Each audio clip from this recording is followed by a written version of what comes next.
You should definitely make Trap 6. Can't wait for Trap 6. I would love to see a Trap 6 very much. Make number 6 soon, please. Is there ever going to be a Trap 6? Is there ever going to be a Trap 6? Is there ever going to be a Is there trap ever six? going to be a Trap Is there 6? ever going to be a Trap 6? Yes, I'm making Trap 6. This is actual footage of me making Trap 6.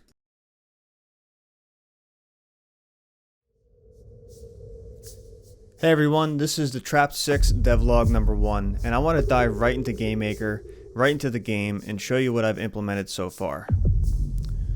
So, let me maximize the screen.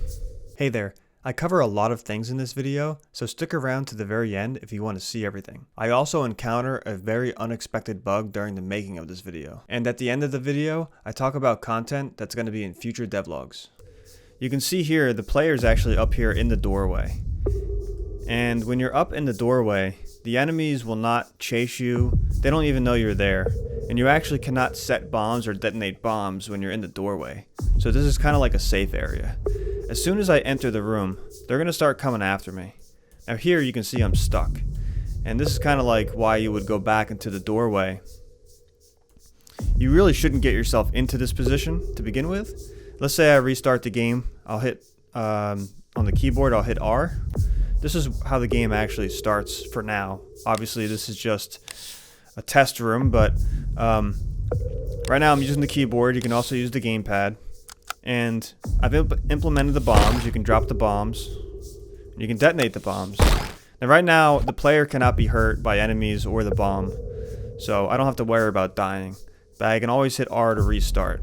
The first thing you might notice if you've seen the previous traps is that the movement with the enemies and the player is actually smooth and lerps from tile to tile. In the previous installments, when you move, or the enemies move, they just appear in the next tile. So here I want to make sure that it's upgraded. You know, I want to enhance it from the previous installment of Trapped, which is Trapped 5.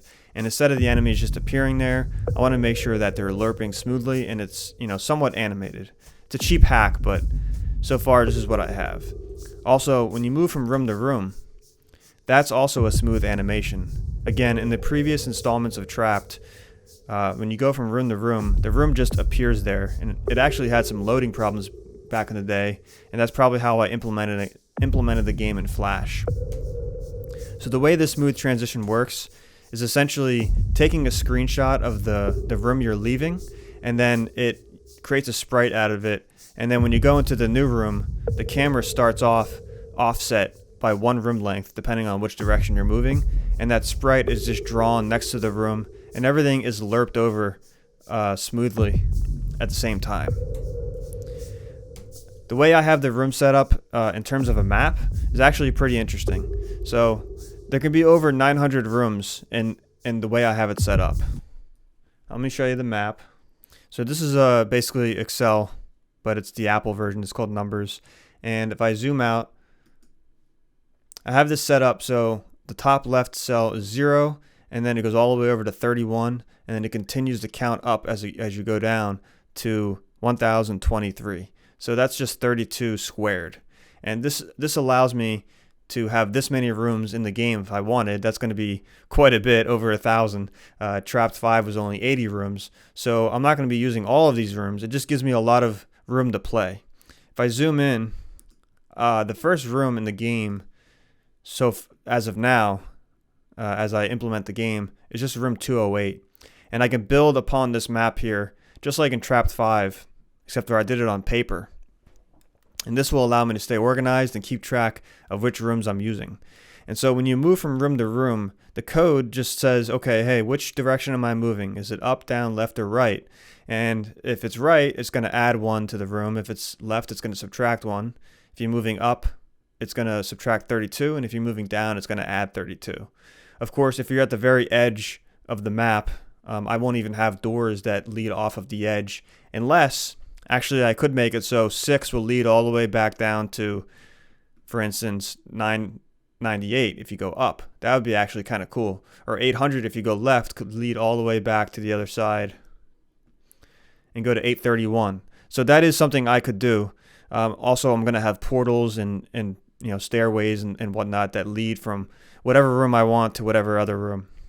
But that's how the map is going to be. It's 32 by 32 rooms, which leaves a lot of room to, make content for the game. So moving back to the game here, in GameMaker itself, this is what one of the rooms looks like. And you can see the size of the room is actually 608 by 480. And there's not going to be any kind of camera movement or zooming in the rooms in this game. I want to keep it as simple as possible and keep the scope low. And also, when you start moving the camera around and zooming, it makes things very challenging in terms of resolution and the way, if it's a pixel-based game especially too, it just makes things complicated. So I want to try to make this as simple as possible. And 32 divides into the width and height evenly because that is the size of these tiles, 32 by 32. So the tiles are actually, for each room, it's 19 by 15. But you can see that if I hide the walls actually take up 2 tiles on every single side. So really the floor itself goes from tile 2, if you're counting starting with 0, all the way up to tile let's see, that would be 19, 18, 17. So 2 to 17 width, and then up and down it's 2 to 13. And now those numbers are odd because just like at least in Trapped 5, I wanted to make sure that there's a very center tile here. So right here where my mouse is, that is, if you make a cross in the room, that is directly in the middle. I wanted to make sure that there was a middle tile, and if it wasn't odd, that wouldn't be the case. If it was even, you would have 2 strips side by side, and you wouldn't actually be able to be directly in the center of the room. So, with Zelda and whatnot, you always want to make sure that you have an exact center in the room for doors like these two. Let's go back to the game and run it. Now you'll see that the room size is here, right? 608 by 480. But the window in the actual camera, if I hit control, we can see that the camera is actually a standard 960 by 540, which is a 16 by 9 ratio, aspect ratio. And the window is also 16 by 9, and my display is just double that. It's the standard 1920 by 1080. So I can go into full screen mode. And what's interesting is the way I have this set up is that the view of the camera is actually offset. So the camera itself, again, is 960 by 540, and I'll kind of show with my mouse where that would be. 0, 0 is actually right up here. That's where the camera starts. And the camera dimensions actually extend out over here and over here. But because the room is smaller than that, you're only going to see this portion. I also have some kind of some black rectangles being drawn over on the GUI to cover up the background that isn't being used. It's a little hard to explain, but keep in mind how this works. The view offset is also shifted over, because if I didn't have the view X and view Y shifted over 184 pixels this way and 32 pixels down, it would basically be up in the corner here, and then you wouldn't have an even amount of UI around the edges. So that's kind of the way I had to implement the camera system, the view system, the room size and the resolution and all that to make it work for the way I wanted the room size to be, which is exactly divisible by 32 for the width and the height. Okay, moving on. Let me look at my list real quick. Okay, so we determined the resolution and the room size, the player movement. It's smooth, it lerps, and you can hold down the key to continuously move so you don't, destroy your wrists. Because I know in Trapped 5, it was an issue. But you can also use the gamepad, which I always recommend. It makes it a heck of a lot easier. So right now I'm using the gamepad. I already went over room transitions. Now you can place and detonate bombs, right? Classic Trapped. Right now it's the remote bomb, and you can only place and detonate one at a time, but I'm gonna make it so, you see what I did there? I'm gonna make it so in the game you start off with actually a timed bomb, so when you set it down it's gonna go off after like a second and a half, and you have to get out of the way right away. And then eventually you find a remote bomb, And then down the line, you can set multiple remote bombs, and there's going to be all different kinds of bombs actually and weapons. I haven't really gotten into the weeds with that too much, but for now, you can set the bombs, you can blow them up, and you can kill the enemies. Now, at any point, I can hit R2 and reset. So this door here on the left, that's actually a door that is only opened when you kill all the enemies. So I have code for all the doors, and depending on the variables that I set, I can make it any color I want, which would be opened by a key, or it can be controlled by these switches on the ground here. I can also right click as I'm testing just to place the player wherever I need to. But these switches control some of the doors too. And so this door is open by default, and when you're on the switch, the door shuts. Now this door is also operated by this switch here, and by default it's closed, which is the opposite of this door. And so if there's nothing on the switch, it'll be closed, and then if you want to open it, you have to put one of the blocks on it, or the enemy has to go on it, or even you can go on it, but you won't have enough time to escape. If you place a bomb on one of these switches, it'll just halfway open. The bomb isn't heavy enough to fully make the door open or close, and you can't actually go through the door into the next room unless it's fully open. So that just kind of just shows you, you can use the bomb to halfway open it, just for fun, really. But there might be some kind of puzzles or something implemented with that. I even might make some kind of item like a heavy bomb that is more powerful than the regular bomb, and at that point in the game, that bomb might actually be used to open some of these switches. So at that point in the game, kind of like a Metroidvania, it'll be a way to access new areas that maybe don't have enemies or blocks that you can put on the switch, but you'll have to put the bomb on the switch. Okay, now currently these enemies are probably the weakest, the most dumb enemies. They just kind of they chase you, but they're not very smart. So if they're behind a wall like this, they won't come around and pathfind you. That's going to be for another enemy down the line. I still have to implement that code, and that'll be fun. I've done it before in a version of Trap that was never released, so that'll be fun to get that implemented in the future. But right now that enemy is pretty dumb, and when you kill all the enemies, for instance, like I said, that door on the far left, that door will open once all the enemies are destroyed. And then for this one, this would be like a typical kind of room. Oh, what do I do from here? How do I exit? Well, assuming that you have the bomb, because in the beginning of the game, you might not even have the bomb yet. I'm still trying to figure out how I'm going to do that. But you'll notice that this block is different and it has a crack in it. And also the very first bomb you get, it probably won't be able to blow up blocks, just like in Trapped 5. But this current bomb I have implemented can blow up the blocks. And you'll see there's a switch underneath there.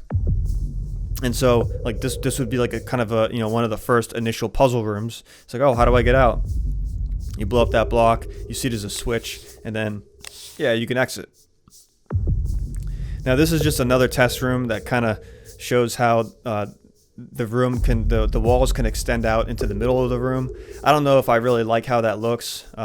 I think some rooms will probably have this, but it just depends on how I'm going to design the whole map. Maybe no rooms will have it like this. But again, yeah, you can kill these enemies. It doesn't do anything. And right now, I cannot die. I haven't implemented the player health or death. The enemies can't hurt me. The bomb doesn't hurt me. But the bomb will hurt me, and the enemies will hurt me, just like in Trapped 5. So moving on. By the way, if I hit R, I can just reset the game.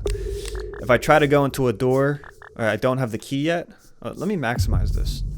So if I try to go into a door where I don't have the key, you can hear that sound like an error sound or a warning sound. So let's say I need to get that green key. Makes a nice little sound effect, and then the key gets sucked over there to the GUI. And there's code on the key item that is basically drawing it to the GUI instead of the room once you've obtained it. And now once you have it, you can open the door just by walking into it. Now I had to implement some code that connects this door to this door because I didn't actually unlock this door here. I unlocked this side. But because I unlocked this side first, it basically with the room persistence code, it it knew to register this door as open too. So once I come over here, that door is no longer there. So now I can get the red key, and then, you know, I'd be able to come over here and open up this door. All right, there's nothing in here yet. Now also up here, you know, these enemies are just for testing. You don't even have to kill them. If I hit M though, or space, it'll destroy all the enemies immediately. That's just, again, for testing purposes. But I can go through this door, and that's a wider door, so there's different sized doors, and the colored keys are permanent. So I know in like Zelda and in Trapped, well, in Trapped there was only one colored door anyway per key, so it's not like the key disappeared. You still had it, but you never needed to use it again. In this version of Trapped, once you find a key, you always have it, and then you'll be able to enter any of those doors that are colored. Now, once you open that door, it's always going to stay open. The colored keys will be more rare. They're not going to be, you know, you're not going to see them very often, but there will be a lot of them. I don't know, there'll probably be at least all the colors of the rainbow, maybe some other colors like white, but there's going to be a lot of those keys, and just like, you know, any Metroidvania, it's going to help you access new areas to the game. And again, you can use them for any door that's that color. You never lose the ability to use the key. But there's going to be another key. I don't know if it's going to be gold or silver or what, or maybe it's going to look different. There'll be another key that's a one-time use, and it's kind of like the typical Zelda keys. So there'll be certain doors, and that type of key can only open that door, and so that'll give you options. You might find one of those keys, again, say it's the gold key, and you might find a couple gold doors, and you have the option to go into whatever door you want first. So that'll leave it up to the player. It'll be very non-linear. Okay, moving on here. I don't think I showed this, but I didn't talk about it, but the bombs, it's obviously gonna do a screen shake, because that just adds so much more juice. Before I added the screen shake with the bomb, it just was so plain. And it's funny how just a little bit of screen shake goes such a long way. It just feels so much better when you blow up that bomb. The push and pull of the blocks. So I'm just looking at my list on the other screen. So you can push these blocks, and you know, in the beginning of the game you won't have this ability. There's also going to be some other blocks that are pushable that aren't going to be blue and obvious. So it could be any of these blocks. It could be even a block that you could blow up, like these ones here with the cracks. They might be pushable. There might be just secrets, random secrets and puzzles that are, you know, you have to trial and error. So you can push these, and then eventually you can actually get the pull power too. Just like in Trapped 5, you had a push power. In this game, you're going to have the push and pull power. You're going to get them at separate times, but it'll allow more puzzles to be opened up and more, you know, different things you can do in the game by actually holding a button and then moving backwards. So now you have the ability to move the blocks back and forth, which opens up a lot of different like puzzles, like I said. Because before, if you got a block stuck in the corner in Trapped 5, you would have to exit the room and come back, and then it would be reset. Here, you're going to be able to pull them. Now, before you get the pull power, you might actually push a block into a corner, and I'm going to have to figure out a way to make sure the game doesn't get soft locked. There probably will be some kind of reset function. It's not going to be just exiting and coming back. It'll probably be a ground button that you actually hit the action key on, and then it'll reset the blocks. But I'm not exactly sure how I'm going to implement that yet. And of course, again, yes, you can blow up the blocks here. So that's going to open, you know, open elements to puzzles and solving things and just overall fun. So the room persistence, you know, I haven't talked about it, but you can obviously tell that if I leave a room and come back, the room is back to the way it was when you left. You know, if you don't implement that in GameMaker, then the room is completely reset, and this wouldn't be functional like this. So anything that has persistence has certain functions and code attached to it. Like right there, I just blew up that block once. If I come back, it's still blown up once, and it has just one more hit point left. Any doors that you open, when you come back, they'll be open or shut accordingly. So that is just part of the code in the room persistence, which is absolutely necessary. I already talked about the basic enemy and blowing up the blocks, clearing all the enemies to open the doors, and the doors and the keys. So that's basically it so far. That's what I have.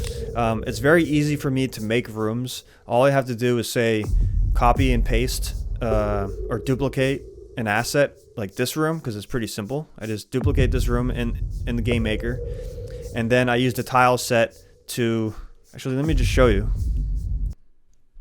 Let's say I want to come to room, where was that? 240? Yeah. Okay, so 240 here. If I want to create room, if I want to create a room to go left here, that's going to be room 239 because I have to subtract 1. All right, so I already have 239. Oh, interesting. Okay, so this would be kind of cool. So this room here is already connected to this room. Well, not connected, but they're already adjacent to each other. There's just no doorway.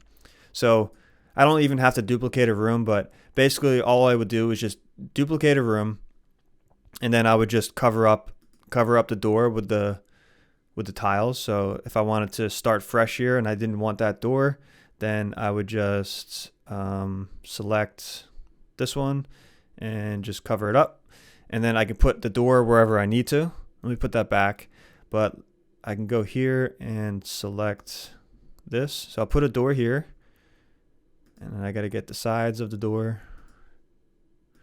Now in room 239 on the opposite side, I do the same thing. I go to the tiles, go to the doors, select this door here, and put on the sides of the door. And there we go. It's that simple. Now I should be able to go from one room to the next, because the code just says, hey, okay, I'm leaving room 239 and I'm going east. So if I go east, I need to add 1 to the room, and so it loads up room 240. And then when you're in 240 and you go left or west, it's going to subtract 1 off the room, and it's going to bring up room 239, and that smooth transition function is going to take place. So let me open this back up, and I'll show you how you can go from one room to the next. Let me just click around here to get the key. So there's the door that I just made, and when I go left, there it is. So creating rooms is very easy. I can just duplicate a room asset and use the tile sets to create the doorways and the blocks, and then I can drag in instances of enemies or keys or anything I need to. I should be able to quickly build out content for the game. I do have lots of enemies to create, which I'm excited about. So there's going to be some AI involved. Different enemies are going to be different colors and look different, and they're going to move differently. Some will chase you with pathfinding. Some will move, like around the perimeter of the room. I have a lot of ideas, and it'll be in future devlogs, but it's going to be really cool. I can't wait to do that, make those enemies. I need to make a map system. Another thing I want to talk about before I end here is the way that the movement works and how the cells are actually either occupied or not occupied. So you can see here, if I hit control, this turns on the debug mode, and wherever there's an occupied cell, it'll be colored red. And so because of the smooth movement, if I try to move here or here, I don't want an enemy to also try to move to the same spot before I get there. And so if I move to the left, you'll see it's very quick, but that cell actually becomes occupied, denoted by the red. And then the cell that you are leaving from, that stays red until you're fully on the new location, and then that'll also that'll free up. So I can show you over here too. Let me restart. You can see it a lot easier with the enemies.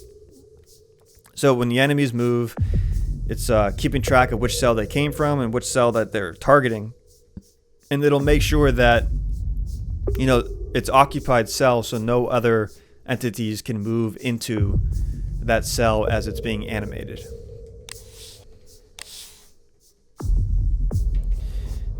Same thing with the blocks, or if I blow up, if I kill all the enemies. Oh wow, I just discovered a bug. Ha, look at that. That's just, oh, I know why though. I think it's because I used space. So I didn't blow them up the way I should have. Let me try that again.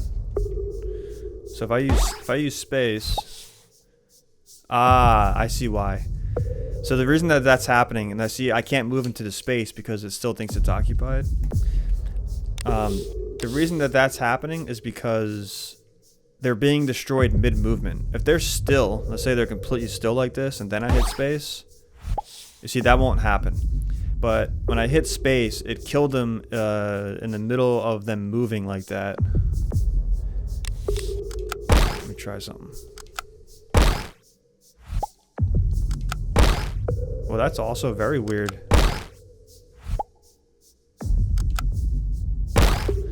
The screen shake is doing that. Very weird. Okay.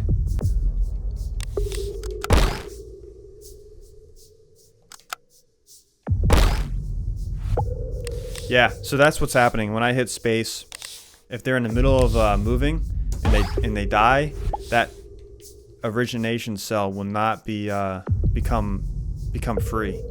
It's easy to fix, but you know the player will never have that issue because right now hitting space is just a cheat for me as I'm testing the game. Okay, well that's about it. Some of the things that are coming up in the next devlogs are going to be switches on the ground, like in Trapped 4 and 5, or maybe even Trapped 3, where you press the action button and then different things will happen. Even you can either open up doors or like blocks will move out of the way. So there's different puzzles and things that can happen with the ground buttons. I need to implement the player life and death. There's going to be a player dash. There's going to be coins and health pickups, maybe even some type of experience so you can upgrade. I'm not exactly sure yet. I need to make portals that go from one room to the next, just like in Trapped 5. And then I need to figure out how to transition from one room to the next when you go through a portal. I have some pretty cool ideas for effects. I'm going to implement pits like in Trapped 5, where if you fall off the side, then you fall down into the pit and you have to get reset. You lose a little bit of health. There's probably going to be water tiles, lava tiles. I might implement it so there's some kind of combo kills. So if you can kill 2 enemies at the same time like this, just like that, then because they both die on that last hit, there might be some kind of bonus attached to that. I need to implement a dialogue system. I need to implement all the UI. Right now, this is just kind of a little test here. I'm using the X button to use the bomb. And then the map. So essentially when you hit start, it's just going to bring up a pause menu, but the pause menu is going to include the map so you can quickly go to the map and then go back to play. There might be some other way I'm going to implement the map. I'm not exactly sure, but it might just be like a quick toggle button. But I want to implement a really cool map that makes it nice and easy for the player to kind of see where they've been. And I'm going to make backtracking a lot easier in this game than in Trapped 5. In Trapped 5, it was kind of a pain. You could get lost. I wasn't really good at the level design back then. So that's something I want to implement. There's a lot of other things I need to implement, actually. I'm not going to go over all of them, and the list is going to continue to grow. But I do know that with this game, it can be... it's going to be smaller in scope in terms of the complexity of the systems and the game overall, because making the enemies and making new items and puzzles, to me, the way I'm going to do it, it's going to be pretty easy just to build a lot of content quickly. So I should be able to build out the game and make lots of rooms, lots of cool puzzles, enemies, and it's going to have a storyline. It's going to be pretty interesting. I'm excited to make this game because to me it's fun. I think it will be fun for players. It'll be exciting, and it's a lot easier to make than everything else I've been making. And like I said, Trapped 5 and the 5 installments I had on Newgrounds years ago, that was pretty successful back then. And this is exciting, making Trapped 6 finally after 20 years. This will be my first Steam game. I'm very excited about it. If you want to play test the game at some point, stay tuned. Eventually, I'm going to have a light version. When the game gets finished, I'm going to have, Trapped 6 Lite, Lite, and I'll put it on websites like Newgrounds and Itch, GX.games, Pokey, Game Jolt, any of those free sites, and you can play a portion of the game for free. and then that'll lead players to the Steam page, and the game will probably just be a few dollars, and then hopefully, you know, players will get led to Steam, and then they'll purchase the full game for a few bucks and open up way more content. And I'm thinking about also trying to enter this game into the next Steam Fest, or Next Fest. I'm hoping to have a demo available for the February Steam Fest. At some point, I might do a very, very small Kickstarter, maybe like $500, and the only reason really is just for the like the press of it, or just so it is seen, you know, and it's mainly for marketing. And plus, you know, if there is a couple hundred people who are willing to pay a couple bucks for the game and willing to back me on Kickstarter, then that'll cover the Kickstarter, so it will be funded. But I want to make sure that the Kickstarter is funded, and it's a small amount of money I'm asking for. It'll even actually help me cover some of the fees, like the Steam fee to get the game on Steam, and just the taxes I'll have to pay for Kickstarter and the fees for Kickstarter. So that little amount of money will help, but it's really mainly just for press, you know, for marketing, and just to let people know that the game got funded. And I'm hoping for 1,000 subs on YouTube by the end of the year. I'm getting close to 600 right now. I think I can make it to 1,000 by the end of the year. That would be a major milestone for me. It would be awesome if I could hit 1,000. So if you're still here, if you haven't subbed yet, please hit the subscribe button. It helps out a ton. And like the video if you liked it. Stay tuned. There's going to be a lot more devlogs coming up, a lot more content. If you have any suggestions, comments, questions, anything at all, put it down in the comment section. I'd be happy to get back to you. And feel free to also join the Discord server if you want to join up and, you know, be a part of the community there that I'm trying to build. I think I'm at 29 members now. And yeah, thanks for watching. I appreciate it. Hope you have a good rest of your day. Take care. Bye-bye.